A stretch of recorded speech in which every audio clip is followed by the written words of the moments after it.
Well, we're live. Welcome to a very special edition of the Forum Academy. Will be myself and one of my best friends in the whole wide world, Anna Rosa, interviewing Anton Muscatelli. As everyone probably knows from the multiple emails that I've been sending to promote this, we're very happy to have Anton on this webinar as he comes to a close after quite a long stint at the University of Glasgow, but I'll let him do all that introduction.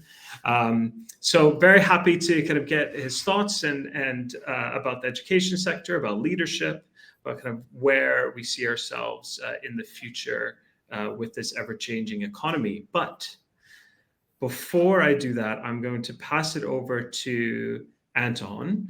And I'm going to ask one of the normal kind of weird icebreaker questions. So you can introduce yourself, Anton, and then I'd like you to answer what is one of your favorite dishes to make, because I know that you're an avid cook. So passing it over to you. Go on. Right. Well, thanks, Dan. Well, you've introduced me. Anton Muscatelli. I'm Principal and Vice-Chancellor, University of Glasgow, which I've done for the last 16 years and still here for the next 2 weeks. My favorite dish to cook, I think, I mean, it's difficult. That's a really difficult question, but let's just say seafood risotto. I find cooking risotto quite therapeutic, and that's I'll choose that particular risotto. What about risotto do you find therapeutic? It's the slow nature of it. Yeah, absolutely. It takes time and multiple ingredients, and you can't let it go. It's a bit like doing this particular job. Oh, great. Anna Rosa, do you want to go next? But your icebreaker question is, what's one fact about your dad? If you guys haven't realized already, Anna Rosa is Anton's daughter. What's one fun fact about your dad that you would not find in his biography? Thanks, Dan. So yeah, I'm Anna Rosa Muscatelli. I work for a company called Kearney & Company. We're a fundraising consultancy. Yeah, one fact that wouldn't be in your bio. Obviously, everyone knows that you like cooking, so that's probably not the one to use. It's not in your bio, but it kind of should be. But I don't think that many people know, maybe some of SMG, but most people probably don't know that you love karaoke and that you give it everything. Like, we were at a party a few weeks ago, and Dad gave a performance that was so extra. I assumed it was like heavily alcohol fueled, which mine was. But he was literally pulling the microphone off people. But no, he was stone cold sober. He was just really loving it. So yeah, I think that's probably something that not everyone knew, but now everyone knows. Now they do. It's still Well, the question is, I mean, if he might love karaoke, but is he any good at karaoke? Upsettingly, yes. Like, you're actually not tone deaf, and the effort was. I mean, at one point there wasn't a microphone to spare, so he actually had a tennis racket that he was using as a mic. Yeah. Yeah, you're actually you can hold a tune, but the passion is what really is exceptional. How are we going to link that to his time at the? Yeah, good luck. Good luck with that. Yeah. So guys, we'll jump right in. But for those of us that are joining us, there is a chat function in the bottom right-hand corner. It's like a little white circle with a blue chat logo on it. So if there's any questions or comments or anything as we go through this, I will keep an eye on it, and I will try and weave that into the conversation that we have today. But are we all ready to go? We've got our icebreakers out of the way. Let's do it. Yeah. So when Anna Rosa and I, Anton, were kind of coming up with the structure of this, we thought it'd be nice to kind of start with a little bit of the journey of you coming to Glasgow as a teenager, obviously originally from Italy. And then you kind of spent the majority of your, or if not the whole of your academic life here. Can you take us back in time of what it was like arriving at U of G as a 17-year-old, bright-eyed, bushy-tailed boy, and what convinced you that this was the right place for you? So, right. Well, first of all, it wasn't my first port of call as a university student. So you're right. I did study in Glasgow, went to school in Glasgow. I actually started studying physics at university, and I started studying at Imperial College. That was my first port of call. And then within a matter of few months, I actually decided that I didn't want to study physics anymore. It's just one of those things. And I was 17 when I went to Imperial. And then I wanted to switch to economics. I had this kind of thought in my head, I wanted to do economics. At that stage, Imperial didn't teach that. So I basically dropped out and applied again to university. And I applied to Glasgow because it was my local university. And also, I knew it had a good reputation for economics. So I was 18 by the time I went to Glasgow. So that was a year later. So what was it like? Well, I mean, it was exciting. It was also quite apprehensive. I mean, making a choice that's what I always say to people, you need to follow what you really want to do. And to start up again at university, it's quite a hard thing to do at times. And I know a lot of people who've chosen a different path after a while. And so it was a mixture of real excitement, but also a bit of apprehension. I hope this will work for me, having decided to switch from one subject to another, switching university. But it was really, it was a special moment in many respects, because within a matter of days, I knew that I'd chosen subjects I was really interested in. And did you have any idea back then that you would end up leading that university? No, absolutely not. And actually, a few people have asked me this question. My whole career has been pretty accidental in many respects. I didn't even know I wanted to become an academic. I left university after graduating in 1984.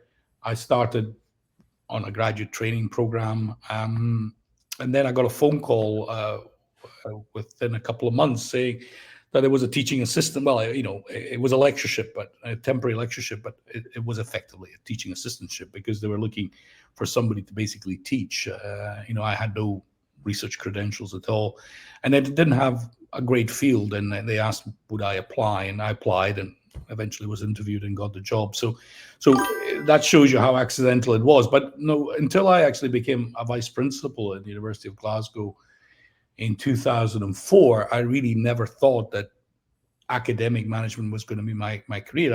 I had before that, I became a head of the department and dean, but I always thought actually I just wanted to be an academic. And so until that moment when I joined the senior team as a vice principal in 2004, I always thought actually, that's I'm an academic who's helping out in the management sphere by being a head of the department or a dean. I always thought that was a temporary move. What was that spark then that made you decide, I could be shaping the university from a management perspective? Well, it's a difficult one. I mean, in 2004, so the role I was given in 2004 by what turned out to be my predecessor was to be vice principal for strategy and resources. And I suppose it's something that did grab me. I mean, I realized that actually I enjoyed thinking about the strategy, not just for my own discipline, but also for whole university. And that, there was a interesting and complex set of issues around how you manage resources for a university, which I was interested in. And then, it didn't last that long. I mean, I also took over then within a year, I was also given the advancement portfolio, which was an interesting one because it added strategy to advancement. So I was, for the first 2 or 3 years, that's what I was doing. And then I had the opportunity to go to Heriot-Watt University as principal, which again was quite unexpected. I thought I would have stayed as vice principal for a longer period, but the way things turned out, I was offered the job, and I really enjoyed Heriot-Watt, and never thought I would be coming back to Glasgow. So even then, I never thought. Your question was, did you ever think you were going to be principal of the University of Glasgow? No, never.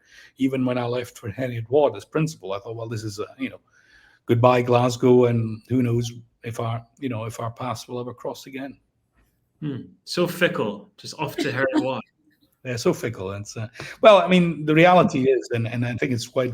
I mean, the way it works in terms of senior management roles in universities, it's very rare that occasionally people will go straight from the senior team and in one university and become vice chancellor in the same. But actually, it's pretty rare. Most people tend to move around a bit, partly because jobs will come up and opportunities will come up. So you can't really know that you're going to go to a particular institution.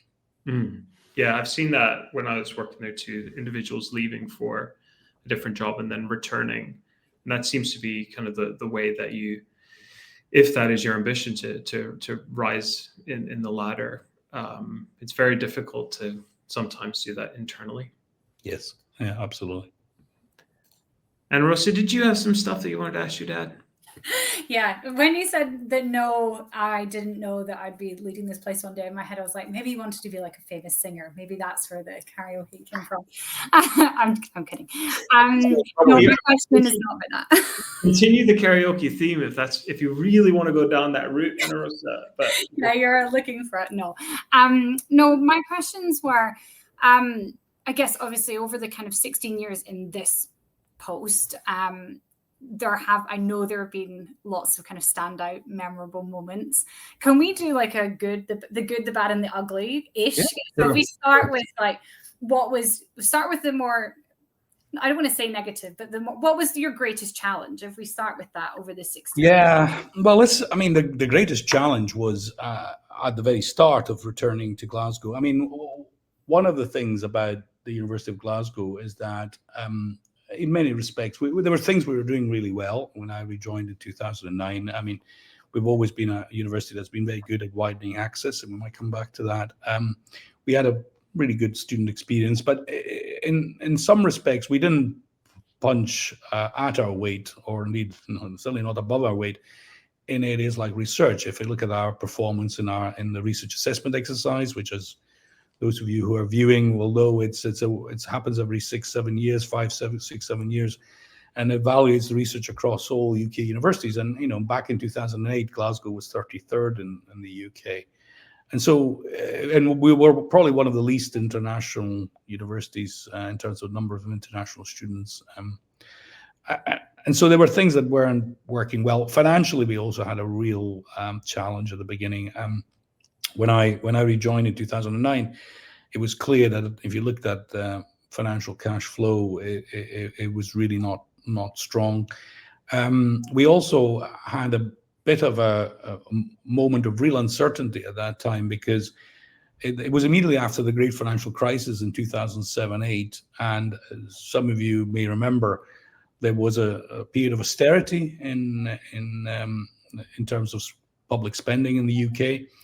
And that then led to a decision in England to introduce fees, but we didn't know what was going to happen in Scotland. And there was a real worry that effectively public funding for higher education could be cut.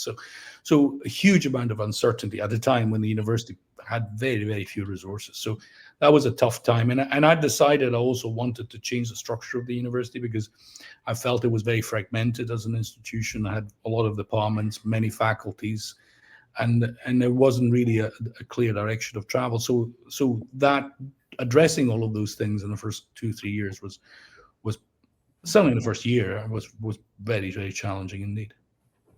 I think we'll come back to, sorry, the dog is now just shaking furiously. I don't know if people can hear that, but he's just like shaking furiously to get attention. But we'll come back to some of the kind of the financial bit. But if we kind of move on to what has been your favorite moment over the 16 years? Favorite moments? Well, I mean, I mentioned research a moment ago. I think, I mean, it's so difficult, and that's a really difficult question, but in 2021, we did very well in our research performance in terms of this research assessment exercise, which became the Research Excellence Framework. We moved up quite a bit, but in 2021, we actually finally were first in Scotland in terms of the overall quality of our research in the top 10 in the UK, and that was a great moment. But there's so many memorable, moments. I mean, when we were able to, I mean, those of you who don't know Glasgow, we were quite hemmed in the West End in terms of our campus site, and the ability for us to acquire the Western Infirmary site, which was an old hospital site, which allowed us to then develop facilities for our teaching and research. That happened over an arc of number of years between 2011-12 and until we actually began building on the site in the late teens.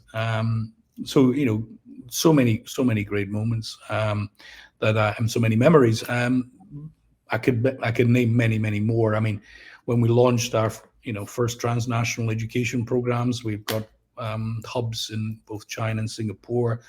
We've launched major research partnerships with universities like the University of Sydney, which are leading some fantastic work. So, there's so many memories throughout all of that really are important to me. But it's difficult to single any moment out.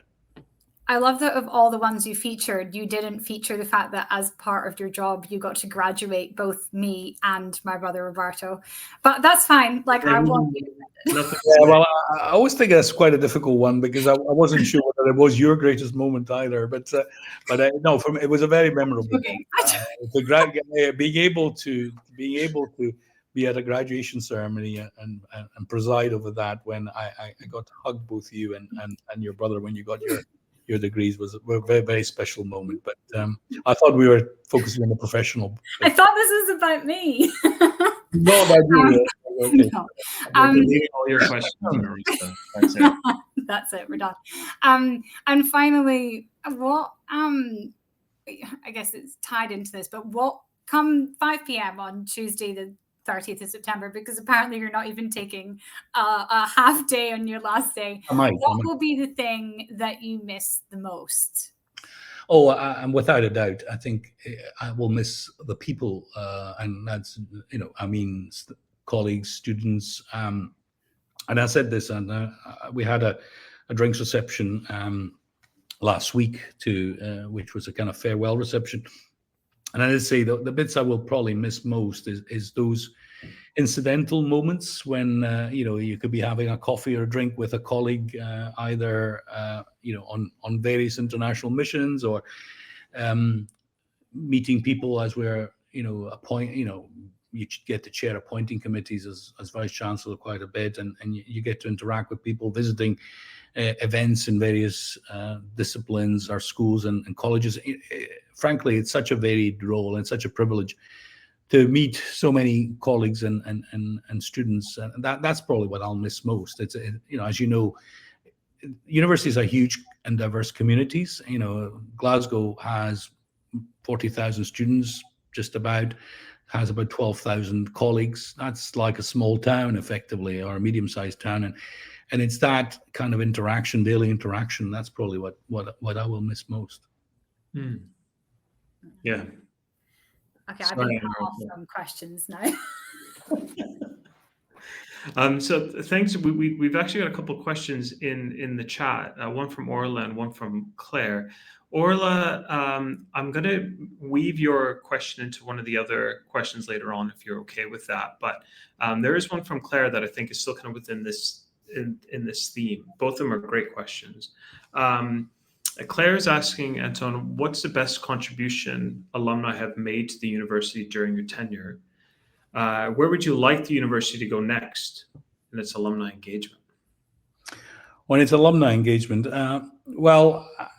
gosh, it's again, these are really great questions, but really difficult questions. And I think one of the, in terms of if I think of how alumni have interacted with the university, they've done so in so many different ways. I mean, one important way, of course, is through the support they've given us to our campaign, and I know we're going to get back onto that.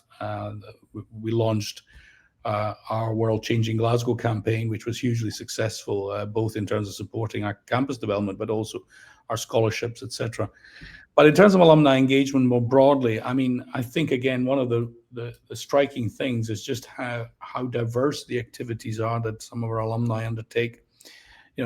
From meeting alumni in China, for instance, where we have a lot of alumni, and seeing just how important that alumni community is to them in terms of their connections with each other and the support that they give each other, to attending alumni events in the US, where, again, often it's about reminiscing about their time in Glasgow, and where we have even junior year abroad students joining us, because of course they are alumni. They might have only spent a semester in Glasgow, and they've went back to their home institution to complete their degree, but they feel hugely enthusiastic and touched by their experience. So it's just so varied to, I can think of all sorts of other contexts. I remember visiting our alumni community in Oman on one occasion, realizing just how many health professionals in that country, both medics, dentists, nurses, were actually educated in Glasgow, and just what impact we'd had on the health of that country. So, frankly, I could go around all the countries in the world and tell you just how powerful that connection is between the alumni community there and the university, in a slightly different way in different contexts. And we'll tie in some of the other points from Claire's question into one of yours, Ana Rosa, a little bit later on. Yeah. Okay, can we talk about finance? Yeah, great. Are we allowed to talk about finance? Are we allowed to talk about that touchy? Of course. No. It's no, absolutely. That's a great topic. I think that is a hot topic, right? And I think I'd like to kind of touch on kind of the financial resilience. Yeah. And from what I can gather, Anton, and correct me if I'm incorrect here, but Glasgow University is in a stronger financial position compared with some of the others, including some of the peers, even in the Russell Group. How did you build that resilience amidst Brexit and the pandemic, and then most recently some of these pretty chunky funding cuts and a decline in income from international students? Can you talk about how you built that resilience to combat that, and maybe a bit of a commentary on what is actually happening out there? So the general picture out there is actually, as you say, it's twofold. The first is that it doesn't matter where you are in the UK, actually, because whether you're in England, where we have a system of fees which are repaid after graduation, or whether you're in Scotland, where there are no fees for home students who are undergraduates, throughout the UK and across all four nations, there's been a decline in the amount of resource per student that we receive, either directly from the government, as in Scotland, or through fees in England. And that has declined, depending how you measure it, by something in the region of 20, 30, probably more close to 30% in the last decade. That's a huge reduction. And it's meant that it's been really difficult for universities to cover the costs of teaching even their home undergraduates. On top of that, research universities, that includes universities like Glasgow, which are very research intensive, but include many universities, also have to cover the costs of their research. And although that's not commonly understood, for every pound we get from research funders, whether it's UKRI or other research funders, generally that only covers about between 65 and 75p of pence percentage of our spending. The rest, which generally is the infrastructure, the buildings, the energy bills, that's not covered. What we get from research funders only covers generally something, the marginal cost plus some additional costs. And so there's a gap, and that gap used to be filled quite comfortably by non-publicly funded teaching, which is international students and postgraduate students. And that, as you say, has become less stable over time. Now, universities like Glasgow have actually, retained their international recruitment, that we've actually done very well in recent years, which is one reason why we've done okay. But as you say, for some universities have found that more difficult. It's become much more competitive. Other countries have become more competitive, including many in East and Southeast Asia. They are new, countries like regions like Hong Kong, countries like Malaysia, Singapore, Japan is becoming very, much better at attracting international students. And so students that used to come to the UK, perhaps now have choices and they don't always come to us. So that has affected the overall outcome. What Glasgow has done, the way we've approached it in Glasgow, and we're not immune from these factors in any way, what we've tended to have a pretty strong financial framework, as we call it. So we have very strict rules around how much we spend. So while some universities have got themselves into trouble because their spending ran ahead of their income, we've always made sure that we stay within certain fiscal rules, and that's one dimension. And the other is that the amount of cash which we retain for prudence is generally higher than some other universities have been willing to do. So However, just to be very clear, no university in the UK is immune from this. If there was a big drop in income from international students in the future, let's hope that doesn't happen. But if we became less competitive, that of course will affect every university in the country, including the strongest. But yeah, we are probably in a group of about 9, 10 Russell Group universities that still have operating surpluses and are able to, therefore not to. We have to be cost conscious, and that's one of the things we've said, quite openly internally. But we are able to continue to, meet our strategic objectives, which is what we've done over the last few years. But it's been prudence, essentially. I think that also ties into part of the question that Orla had asked, Anton. Will we be seeing fewer traditional academic leaders and more business-oriented leaders in our institutions in response to the challenging landscape, or is that quite a generalized? It's a difficult one. I mean, I think so. I'm a very strong believer in the importance of diverse skills around the senior management table. If you look at the senior management team in Glasgow, the senior management group in Glasgow, probably about 40% of them are not from academic backgrounds, they're from professional backgrounds, and there's a real parity of esteem around the table, and that's really important. And frankly, that's one of the reasons why I think Glasgow has done well in its various dimensions, is the fact that we have a range of expertise. I really don't believe that there is such a thing as, you need to be an academic to be a vice-chancellor, or, frankly, because that's never been true. We've had people who've come from the civil service to run universities in the UK. We've had people from industry. Whether they've been successful or not, apart from, personal attributes, has been often also because of circumstance. It's, sometimes you have to be lucky as well. So, look, I do not believe that there's a single typology of leader that works. I think, somebody who's comes from a professional background, say from marketing or from development or from finance, could be just as good a vice chancellor as somebody who comes from a straightforward academic background. But with I don't think that's an issue. And Rosa. This is kind of tied to what we've just been talking about. Obviously, you kind of mentioned that the government funding through home fees in England has gone down by about 20 to 30% in the past decade, and how the funding from research only covers kind of 65p, 75p. So if you were you've kind of talked a little bit about what Glasgow has done to kind of build its resilience. If you were thinking about kind of an ideal university income, kind of for the sake of argument, what would that look like? That's a great question, but one, again, that will depend on circumstances. In an ideal world, I mean, you would probably want your non-publicly funded income, i.e., fees from international students, from postgraduates, fees for also commercial income. Let's not forget that also a number of universities, because of their location and their facilities, are able to also bring in commercial income.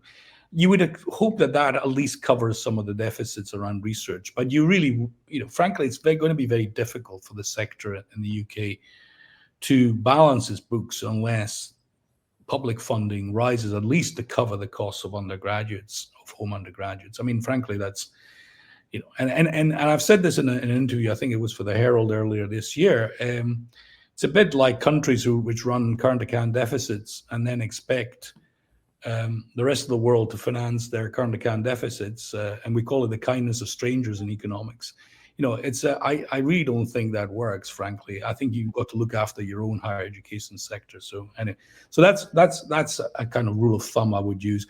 And of course, there's also philanthropic income. However, I think philanthropic income is important because of its specificity around particular projects, which are important, of course, to donors, to alumni, and to the university.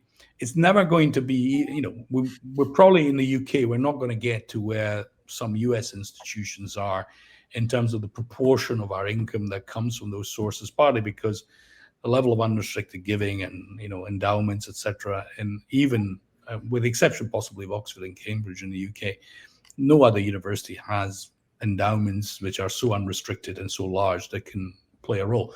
But philanthropic income, of course, can definitely play a role.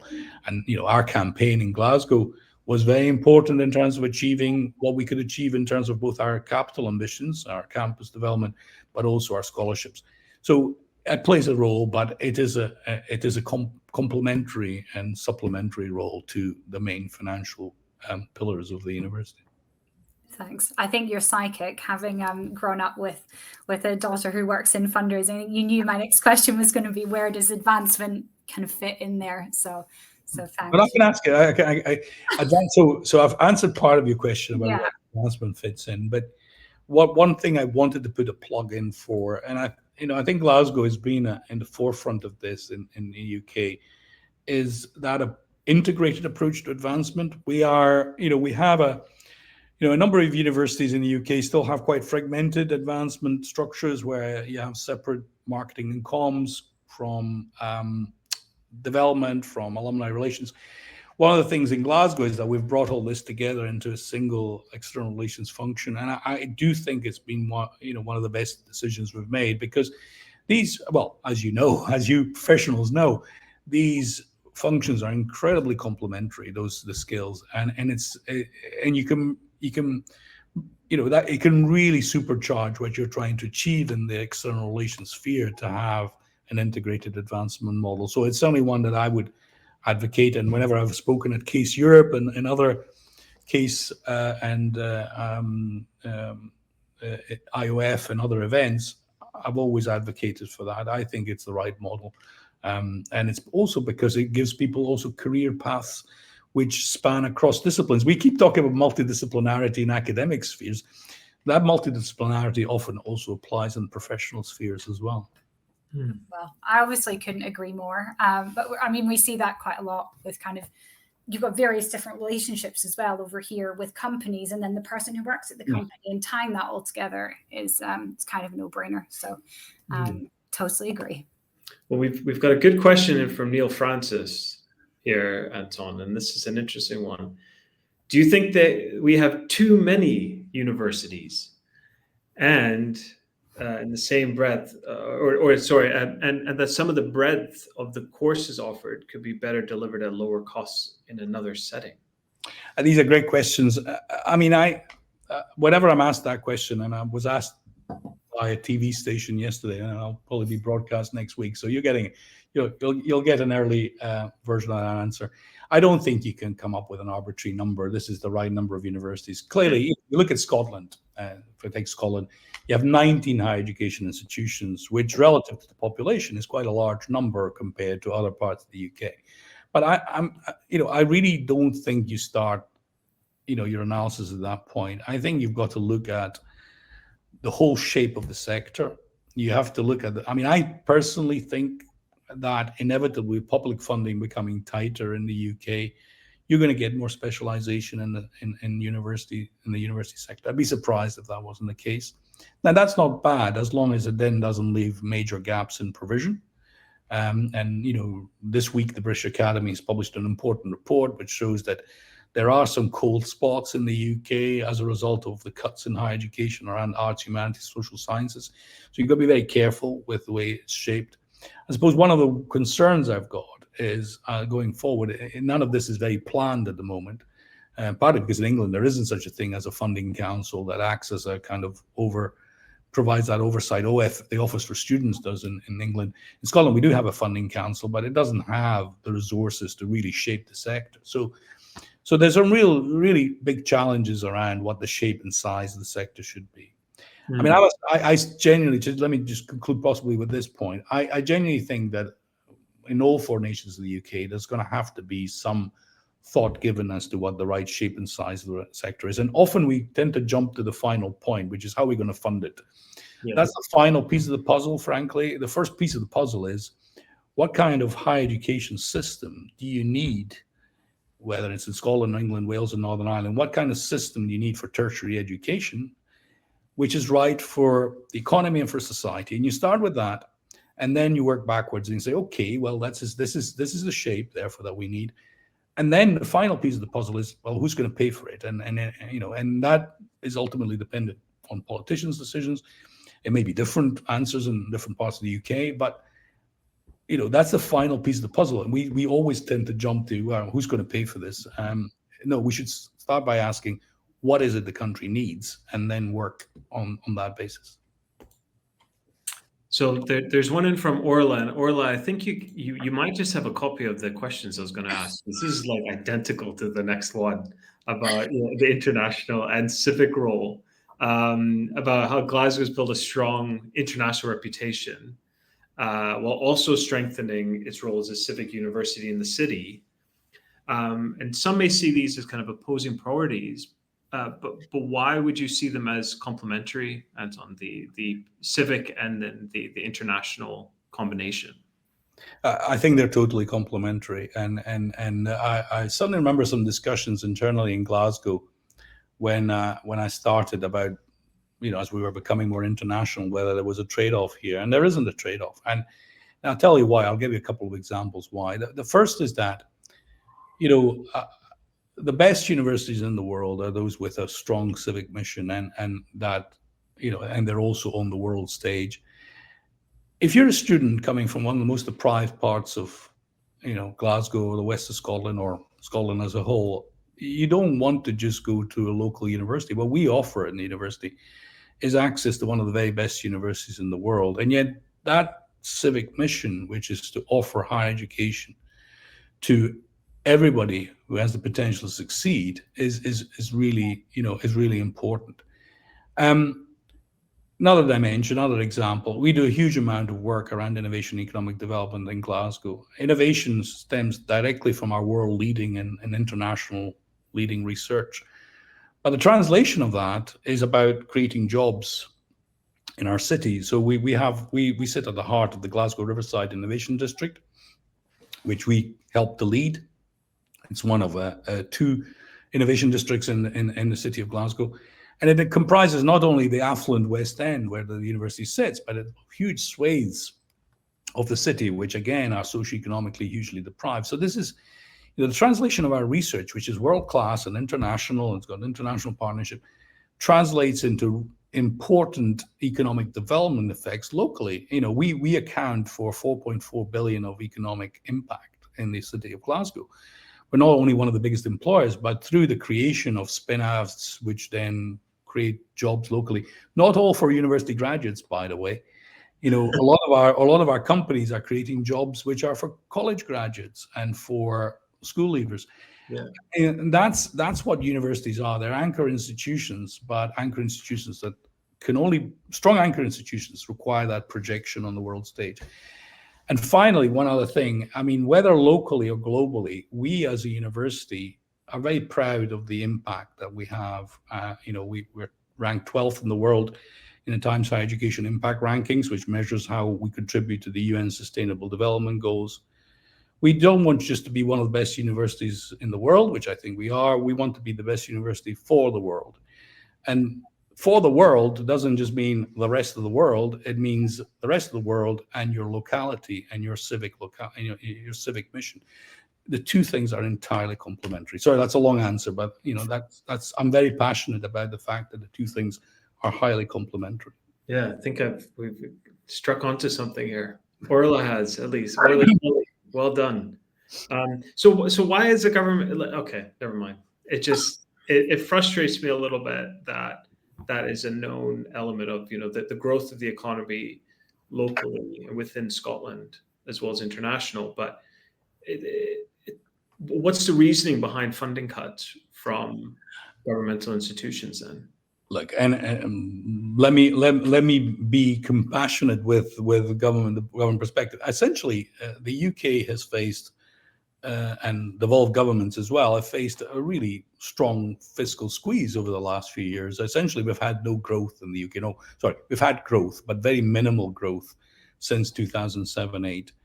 And you have increasing demands on the fiscal purse, and that's especially health, social care, social security. I can give you the figures for Scotland. If you look at the latest Scottish Fiscal Commission, which is Scotland's version of the Office for Budget Responsibility, if you look at project out to 29-30, compared to the government spending plans, the amount of income it gets from taxes and from Westminster, it falls short by between £4 and £5 billion. So the fiscal space for public investment in education has been squeezed. Now, I happen to think, like you do, I think that education should be higher in those priorities, but it does, it does involve choices. Governments, despite what some economists might say that I don't sympathize with, don't have a printing press where they can just create money.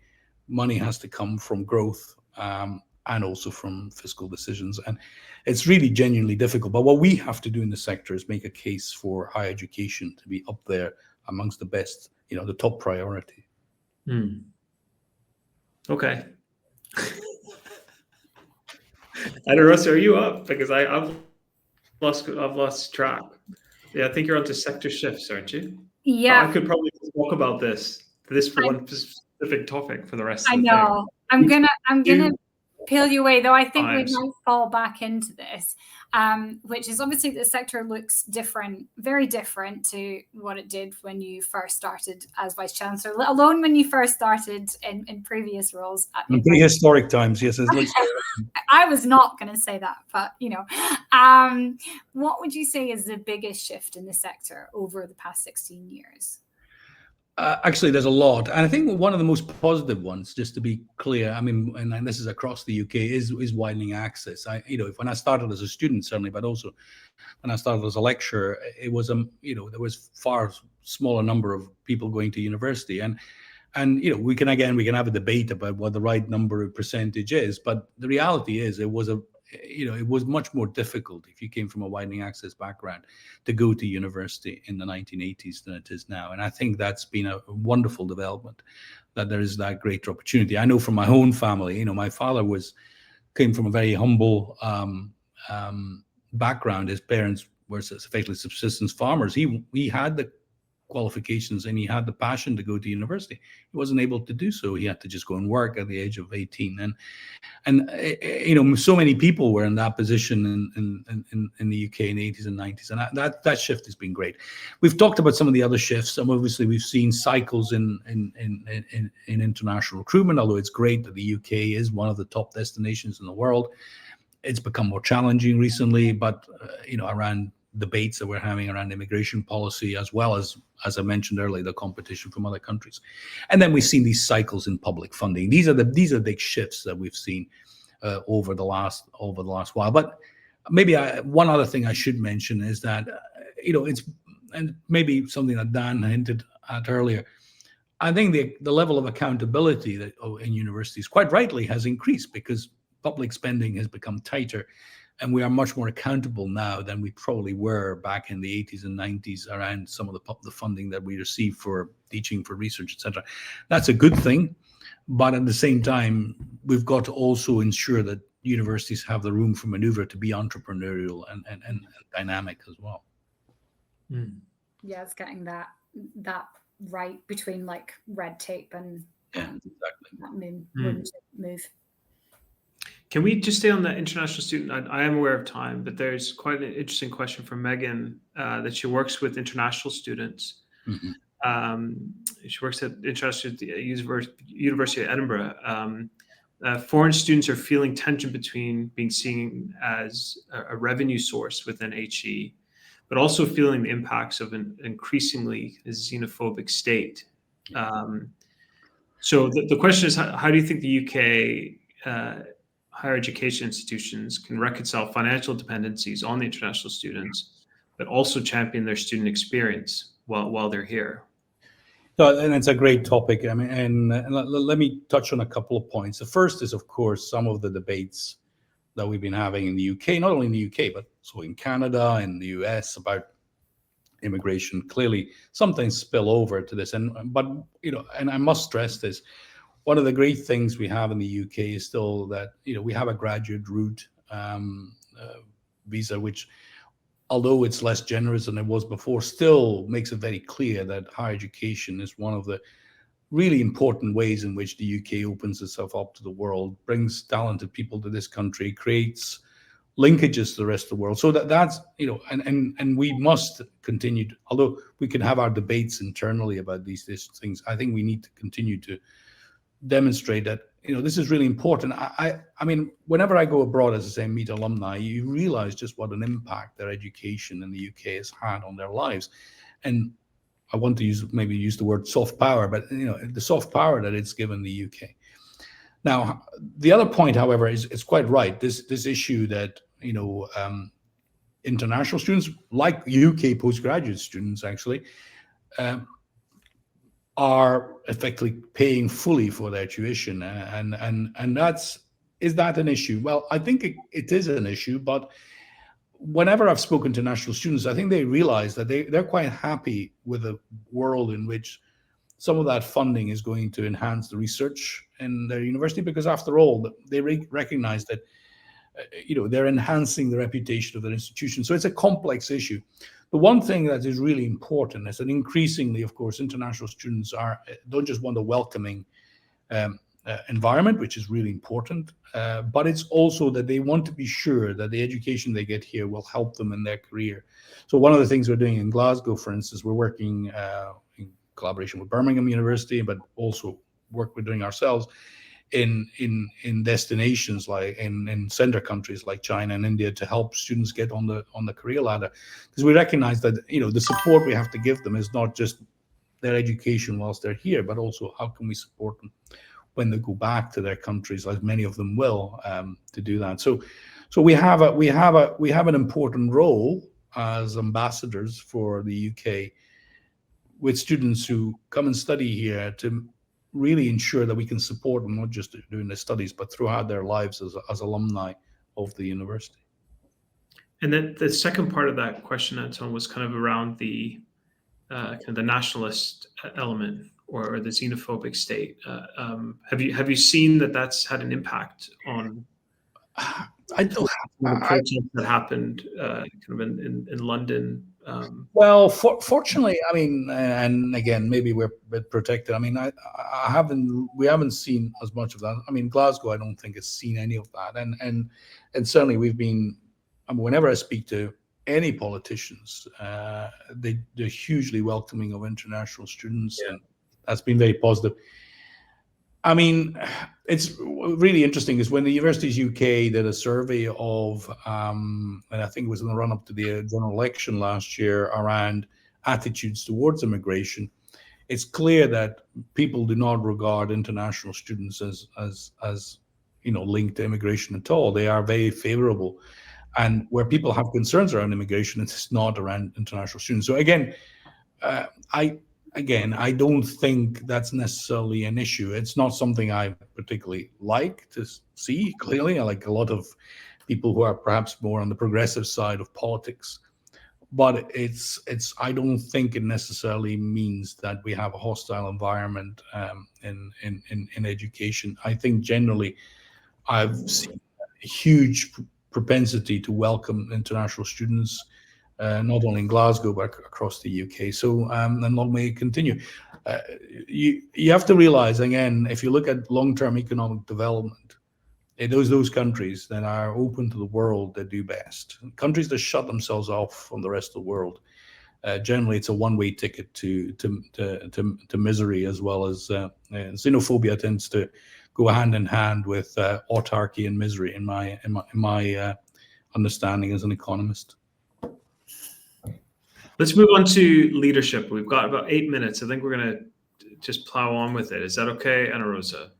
Yeah. How are you feeling? How's everybody feeling? Yeah. I feel like Dad needed a mic drop after that last little thing. Yeah. No, I think we're good. We've got a couple of questions left. I think go for it. We're good. Okay. So from a leadership perspective, Anton, you've led UG through multiple things that you've mentioned before. Funding cuts, pandemic, and that kind of stuff. But in your view, what does it take to be a good leader? I honestly don't think there is it links to what I said earlier. I don't think there's a single typology or a single phenotype, as a life scientist would say, of leader. I know what I think I'm an enabling leader. I could not have done what I've been able to do in Glasgow without the support of a fantastic senior team.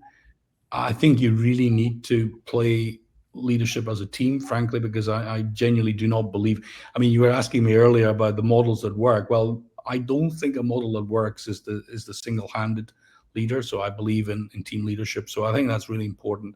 So I'd like to think I'm an enabling leader. The other thing which I suppose is really important, and I suppose I've always, I mean, this may come as a surprise to Anna Rosa, if not to you, Dan. I'm actually, even from my early stages, when I started having leadership position, I suffered from imposter syndrome. I know it's something that many people feel when they first start in leadership. I know it's something which is also gendered at times as well. I think you need, as a leader, to understand that the journey to leadership for everyone is complicated and has many facets. And I think whatever you do in terms of leadership is also around how you not only draw support from those around you, but how you can provide support. So I think that is certainly an important dimension as far as I'm concerned. I'm going to just grab the bottom question from Sonia's question here. I'm just piecemealing these questions as they come in together. But how do you keep yourself going and motivated when leading a large institution? Oh, great question. I mean, I'm a bit of a workaholic. So, I mean, to some extent, if you're expecting a reply here which says I do lots of really interesting stuff in my spare time, I don't. Actually, for me,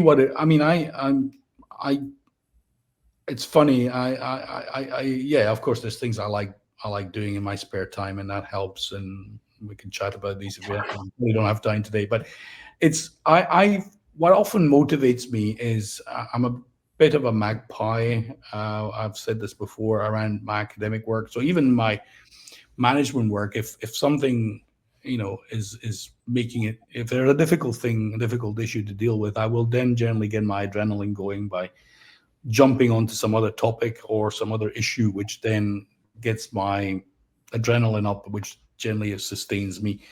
And I get very grumpy at times, but hopefully it's not very pleasant for everybody else around me. But that's how I do it. I work myself up to do something else and then come back to the original problem. So that's how I sustain myself. It sounds terrible. I mean, it's not a good way to live. But it's not just a really fancy way of saying I procrastinate. Yeah, I don't procrastinate. I deviate, and I deviate to it's deviation and rather than repetition. Yeah, it sounds very. I don't know. I love it. I'm going to say that next time. Your advice is that you just can get grumpy.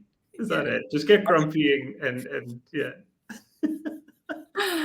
I like to be grumpy. I tend to get grumpy with myself and those immediately around me, so it's not very pleasant. You're not a particularly grumpy person, actually. Like, you're actually not. Anna Rosa, take it away. Yeah. One more question for me, which is when you hang up your robe. Obviously, you don't wear your robe every day, but I think you've actually worn your robe for the last time in this role. But when you hang up your robe at the 5 p.m. or whenever you finish on the 30th, what is next? Other than coming to visit me in Henley more, what is next?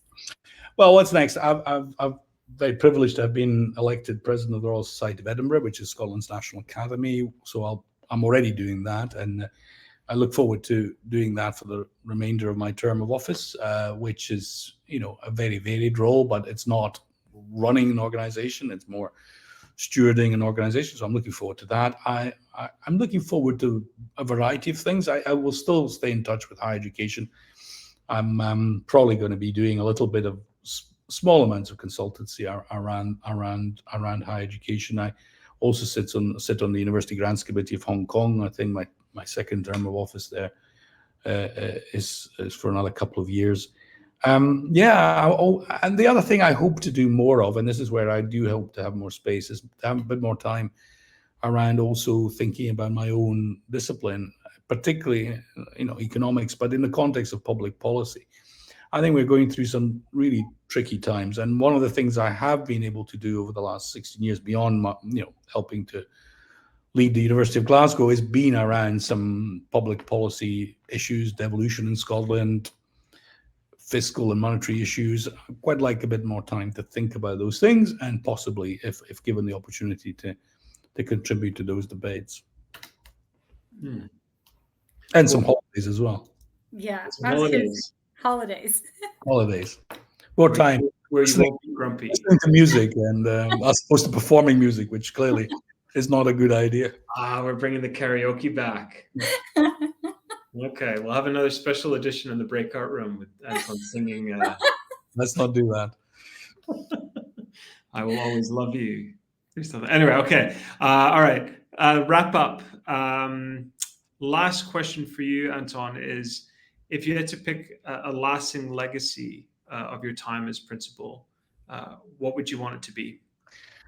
I think it's to leave the University of Glasgow as a very ambitious institution. It's something I have said internally as well when I was asked about this. I think we have much more ambition now. We want to be, as I say, a university for the world, and we have a track record that demonstrates that. But I want us not only to stay there, but to do much more in that sphere. So, ambition would be the one that summarizes what I want the University of Glasgow to be. I want us to be the very best university for the world. Can I ask one more cheeky question? One piece of advice to your successor as you leave.